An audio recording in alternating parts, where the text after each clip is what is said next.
ಶಸ್ತ್ರಚಿಕಿತ್ಸೆ, ಮೆದುಳು ಮತ್ತು ಬೆನ್ನು ಹುರಿಯ ಅಸ್ವಸ್ಥತೆಗಳಿಗೆ ವಂಶೋದಯ ಆಸ್ಪತ್ರೆಯಲ್ಲಿ ಅತ್ಯಾಧುನಿಕ ತಂತ್ರಜ್ಞಾನವನ್ನು ಬಳಸಿಕೊಂಡು ತಜ್ಞರು ಆರೈಕೆಯನ್ನು ನೀಡುತ್ತಾರೆ. ಹೆಚ್ಚಿನ ಮಾಹಿತಿಗಾಗಿ ಸಂಪರ್ಕಿಸಿ 7277072770 ಅಥವಾ 9141066685.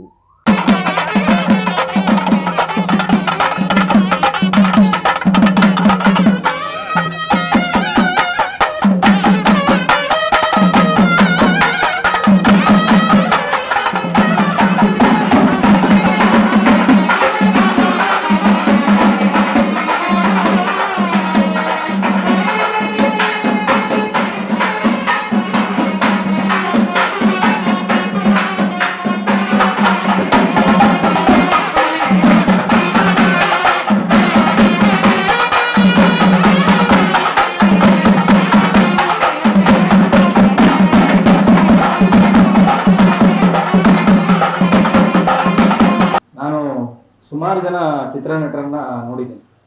ಒಂದು ಸಿನಿಮಾ ಮಾಡಿ ಒಂದು ವಾರ 2 ವಾರ ಓಡಿದ್ರೆ ಸಾಕು, ಅವ್ರಿಗೆ ತಲೆನೂ ನಿಲ್ಲಲ್ಲ, ಕೈ ಕಾಲು ಕೂಡ ನಿಲ್ಲಲ್ಲ. ಇಂಥ ಸಂದರ್ಭದಲ್ಲಿ ಸಾಧು ಕೋಕಿಲ್ ಅವರು ಒಂದು ಫೋನ್ ಮಾಡಿದ್ರು. ಗೋಪಿನಾಥ್ ಅವರು ರಿಕ್ವೆಸ್ಟ್ ಮಾಡಿದ್ರು ಕಾರ್ಯಕ್ರಮಕ್ಕೆ ಉದ್ಘಾಟನೆ ಕರ್ಕೊಂಬರ್ಬೇಕು ಅಂತ. ನಾನು ನಮ್ಮ ಗೆಳೆಯ ಲಕ್ಷ್ಮೀನಾರಾಯಣಗೂ ಹೇಳಿದೆ ಸಾಧು ಕೋಕಿಲ್ ಅವ್ರನ್ನ ಕರ್ಕೊಂಡು ಹೋಗೋಣ ಅಂತ. ಮೊನ್ನೆ ಫೋನಲ್ಲಿ ಸರ್ ಈಗ ಬರಬೇಕು ಅಂದ್ರೆ, ಇಲ್ಲ ನಾನು ಕಡೂರಿಗೆ ಮದುವೆಗೆ ಹೋಗ್ಬೇಕಾಗಿದೆ, ಬೆಂಗಳೂರಲ್ಲಿ ಸ್ವಲ್ಪ ಕೆಲಸ ಇದೆ ಅಂತ. ನೋಡಿ ಸರ್ ನಿಮ್ಗೆ ಬಿಟ್ಟಿದ್ದು ಬರಲೇಬೇಕು ಅಂತ ನಾನು ಬಲವಂತ ಮಾಡಿಲ್ಲ, ಹೇಳಿದೆ ಅಷ್ಟೇ. ಆಮೇಲೆ ಆಯ್ತು ಸರ್ ನಾನು ಬರ್ತೀನಿ ಅಂತಂದರು. ನನ್ನ ಪ್ರೀತಿಯ ಕರೆಗೆ ಹೋಗ್ಬಿಟ್ಟು ಬಂದಿರುವ ಸಾಧು ಕೋಕಿಲ್ ಅವರಿಗೆ ನಿಮ್ಮೆಲ್ಲರ ಪರವಾಗಿ ನಾನು ಕೃತಜ್ಞತೆಗಳನ್ನು. ನಮ್ಮ ಗಣೇಶ್ ಅವರು ಹೇಳ್ದಂಗೆ ಅದ್ಭುತವಾದಂಥ ಕಲಾವಿದ, ಭಾಳ ಕಷ್ಟಪಟ್ಟು ಮೇಲೆ ಬಂದಿದ್ದಾರೆ. ನೀವು ವೀಕೆಂಡ್ ವಿತ್ ರಮೇಶ್ ಕಾರ್ಯಕ್ರಮದಲ್ಲಿ ಅವರ ಕಾರ್ಯಕ್ರಮವನ್ನು ನೋಡಿರಬೇಕು. ಅವರ ತಂದೆ ಪೊಲೀಸ್ ಇಲಾಖೆಯಲ್ಲಿ ಸಾಮಾನ್ಯ ಪೇದೆಯಾಗಿದ್ದವರು. ಎಲ್ಲ ಕಷ್ಟ ನಷ್ಟಗಳನ್ನು ಮೈಗೂಡಿಸ್ಕೊಂಡು ಅದರ ಮಧ್ಯೆ ಇವತ್ತು ಇಡೀ ಕರ್ನಾಟಕ ಅಲ್ಲ, ಇಡೀ ದಕ್ಷಿಣ ರಾಜ್ಯ ಮೆಚ್ಚುವಂಥ ಒಬ್ಬ ಪ್ರತಿಭಾನ್ವಿತ ನಟ, ನಿರ್ದೇಶಕ, ಸಂಗೀತ ನಿರ್ದೇಶಕ, ಹಾಸ್ಯ ನಟ ಎಲ್ಲವೂ ಆಗಿ ಹೊರಹೊಮ್ಮಿದ್ದಾರೆ. ಆದರೂ ಕೂಡ ಒಂದು ಸ್ವಲ್ಪ ಹಮ್ಮು ಬಿಮ್ಮಾಗಲಿ ಅವರಲ್ಲಿ ಇಲ್ಲ. ಯಾವತ್ತಾದ್ರೂ ಮಧ್ಯಾಹ್ನ ಒಂದು ದಿವಸ ಫೋನ್ ಮಾಡ್ತಾರೆ, ಸರ್ ಹಸಿವಾಗ್ತಾ ಇದೆ ಏನು ಮಾಡೋದು ಅಂತಾರೆ. ಹೇಳಿ ಸರ್ ಊಟ ಮಾಡಂದ್ರೆ, ನಿಮ್ಮ ಮನೇಲಿ ಏನು ಮಾಡಿದ್ದಾರೆ ಸರ್ ಅಂತಾರೆ. ಏನೋ ಮಾಡಿರ್ಬೇಕು ಸರ್ ಅಂದರೆ, ನಡ್ರಿ ಸರ್ ಹೋಗೋಣ ಊಟಕ್ಕೆ ಅಂತ ಸೀದಾ ಮನೆಗೆ ಬಂದ್ಬಿಡ್ತಾರೆ. ಅಂದರೆ ಅಷ್ಟು ಸರಳ ವ್ಯಕ್ತಿತ್ವ ಅವರು. ಇದೇ ಕಾರಣಕ್ಕೆ ನಾನು ಸಾಧು ಕೋಕಿಲ್ ಅವರನ್ನ ಮೆಚ್ಕೊಳ್ತೀನಿ ಅಂತ ನಿಮ್ಮ ಮುಂದೆ ಹೇಳೋಕ್ಕೆ ಇಷ್ಟಪಡ್ತೇನೆ. ನನಗೆ ಇವತ್ತು ಗೋಪಣ್ಣ ಅವರು ಕರೆ ಮಾಡಿ ಅಭಿನಂದನೆ ಇಟ್ಕೊಂಡಿದ್ದೀನಿ ಅಂತ ಹೇಳಿದ್ರು. ನನಗೆ ಯಾವ ಕಾರಣಕ್ಕೆ ಅಭಿನಂದನೆ ಸ್ವೀಕಾರ ಮಾಡಬೇಕು ಅಂತ ನನಗೆ ಅರ್ಥ ಆಗ್ತಾ ಇದೆ. ಆದರೂ ಕೂಡ ಇವತ್ತು ವಿಶೇಷವಾಗಿ ನನಗೆ ಇಲ್ಲಿ ಬರಮಾಡ್ಕೊಂಡಿದ್ದಾರೆ. ನಾನು ಕಳೆದ ಭಾನುವಾರ ಕೊಪ್ಪಳಕ್ಕೆ ಹೋಗಿದ್ದಂಥ ಸಂದರ್ಭದಲ್ಲಿ ಗವಿ ಮಠಕ್ಕೆ ಹೋಗಿದ್ದೆ. ಅಲ್ಲಿ ಗವಿ ಸಿದ್ದೇಶ್ವರ ಶ್ರೀಗಳ ಒಂದು ಸಂದೇಶವನ್ನು ನೋಡಿದೆ.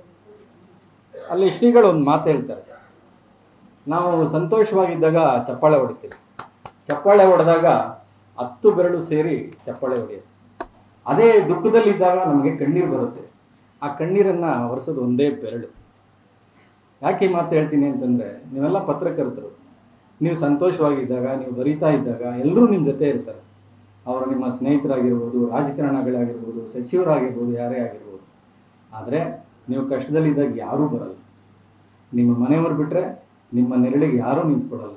ಅಂಥವರ ನೆರವಿಗಾಗಿ ಇವತ್ತು ಇಲ್ಲಿ ಜಿಲ್ಲಾ ಪತ್ರಕರ್ತರ ಸಂಘ ಒಂದು ಕ್ಷೇಮ ನಿಧಿಯನ್ನು ಮಾಡಿದೆ. ಇದಕ್ಕಾಗಿ ನಾನು ಸಂಘದ ಎಲ್ಲ ಪದಾಧಿಕಾರಿಗಳಿಗೂ ಕೂಡ ಅಭಿನಂದನೆಗೆ ಇಷ್ಟಪಡ್ತೇನೆ.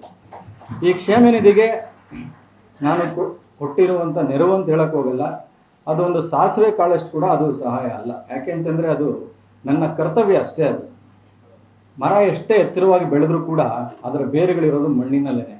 ನಾನಿವತ್ತು ಯಾವುದೇ ಸ್ಥಾನಕ್ಕೆ ಹೋಗಿರ್ಬೋದು, ಆದರೆ ನನ್ನ ಬೇರುಗಳಿರುವಂಥದ್ದು ಕೋಲಾರದ ಮಣ್ಣಿನಲ್ಲಿ, ಈ ಮಣ್ಣಿನ ಸೊಗಡಿನಲ್ಲಿ. ಈ ಮಣ್ಣಿನ ಋಣ ತೀರಿಸುವಂಥ ಕೆಲಸವನ್ನಷ್ಟೇ ನಾನು ಮಾಡ್ತಾ ಇದ್ದೇನೆ. ಇವತ್ತು ಹಲವಾರು ಜನ ಇಲ್ಲಿದ್ದಾರೆ. ಅವತ್ತು ಮಾಸಿದ ಬಟ್ಟೆಯಲ್ಲಿ ನನ್ನ ಜೊತೆ ಓಡಾಡಿದವರು, ನನ್ನ ಜೊತೆ ಊಟ ಮಾಡಿದವರು, ತಿಂಡಿ ತಿಂದವರು, ಜೊತೆಗೆ ಪೆಗ್ ಹಾಕಿದವರು ಎಲ್ಲರೂ ಕೂಡ ಇಲ್ಲಿದ್ದಾರೆ.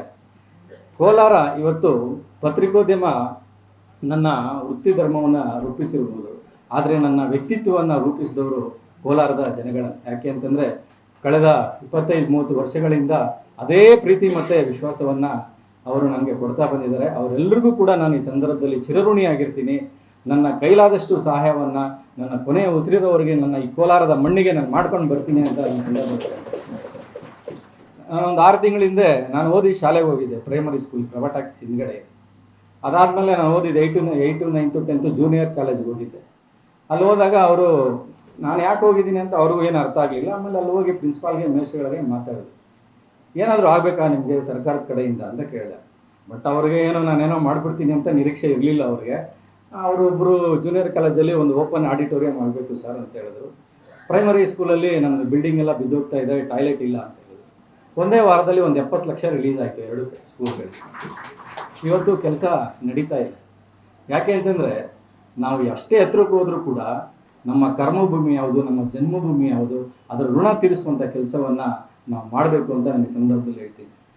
ಅವತ್ತು ನಾವು ಪತ್ರಿಕಾ ದಿನಾಚರಣೆಗೆ ಬಂದಾಗ ಗೋಪಣ್ಣ ಅವ್ರು ಹೇಳಿದ್ರು, ನನಗೊಂದು 25 ಲಕ್ಷ ಕೊಡ್ಸಪ್ಪ ಕ್ಷೇಮ ನಿಧಿಗೆ ಬೇಕು ಅಂತ. ನಾನು ಅವತ್ತು ಹೇಳಿದ್ರು ಹಾಗೆ ಒಂದು 50 ಲಕ್ಷ ಕೇಳಬೇಕಾಗಿತ್ತು ನೀವು ಅಂತಂದೆ. ಸರಿ ಅಂದ್ಬಿಟ್ಟು 25 ಲಕ್ಷ ಅರ್ಜಿ ಇಟ್ಕೊಂಡು ನಮ್ಮ ಮುಖ್ಯಮಂತ್ರಿಗಳಾದಂಥ ಸಿದ್ದರಾಮಯ್ಯ ಅವ್ರ ಹತ್ರ ಹೋಗಿ ಇಟ್ಟೆ. ಅವರು ಏಕಾಏಕಿ ಯಾವುದಕ್ಕೂ ಒಪ್ಕೊಳ್ಳಲ್ಲ. ಅವರು ಏನಿದು ಅಂತಂದರು. ಸರ್ ಇಲ್ಲ ನಮ್ಮ ಸಂಘಕ್ಕೆ ಒಂದು 25 ಲಕ್ಷ ಬೇಕು ಅಂತಂದರೆ, ಇಲ್ಲ ಈಗೆಲ್ಲ ಗ್ಯಾರಂಟಿ ಇದೆಲ್ಲ ಗೊತ್ತಲ್ಲ ನಿಮಗೆ, 25 ಲಕ್ಷ ಏನಿಲ್ಲ ಬಿಡಪ್ಪ ನಡಿ ನೀವು ಅಂತ.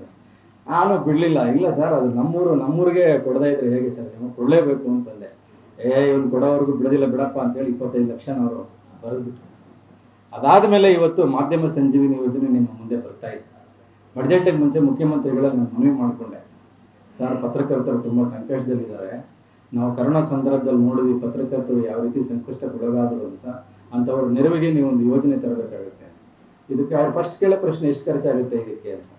ಆದರೆ ಕಳೆದ ವರ್ಷನೇ ಅದಕ್ಕೊಂದು 10 ಕೋಟಿ ಇಟ್ಟಿದ್ರು. ಬಟ್ ಯಾವ ಕಾರಣಕ್ಕೂ ಗೊತ್ತಿಲ್ಲ, ಅದು ಖರ್ಚಾಗಲಿಲ್ಲ ದುಡ್ಡು. ಹಾಗೆ 7.5 ಕೋಟಿ ಹಾಗೆ ಉಳ್ಕೊಂಡಿತ್ತು. ಅದ್ರ ಜೊತೆಗೆ ಇನ್ನೊಂದು 3.5 ಕೋಟಿ ಕೊಟ್ಟು 10 ಕೋಟಿನ ಮಾಧ್ಯಮ ಸಂಜೀವಿನಿ ಯೋಜನೆಗೆ ಇಟ್ಟಿದ್ದಾರೆ. ಏಪ್ರಿಲ್ 1ರಿಂದ ಜಾರಿಗೆ ಬರುತ್ತೆ. ಈಗ ಬೇರೆ ಕಡೆ ಹೋದಾಗೆಲ್ಲ ಪತ್ರಕರ್ತರು ಕೇಳ್ತಾರೆ, ನೀವು ಬರೀ ಅಕ್ರೆಡಿಟೇಷನ್ವರೆಗೆ ಮಾತ್ರ ಈ ಯೋಜನೆ ಕೊಟ್ಟಿದ್ದೀರಾ, ನಮಗೆ ಕೊಟ್ಟಿಲ್ಲ ಅಂತ. ನಮಗೆ ಯೋಜನೆ ಜಾರಿಗೆ ಬರೋದು ಮುಖ್ಯ.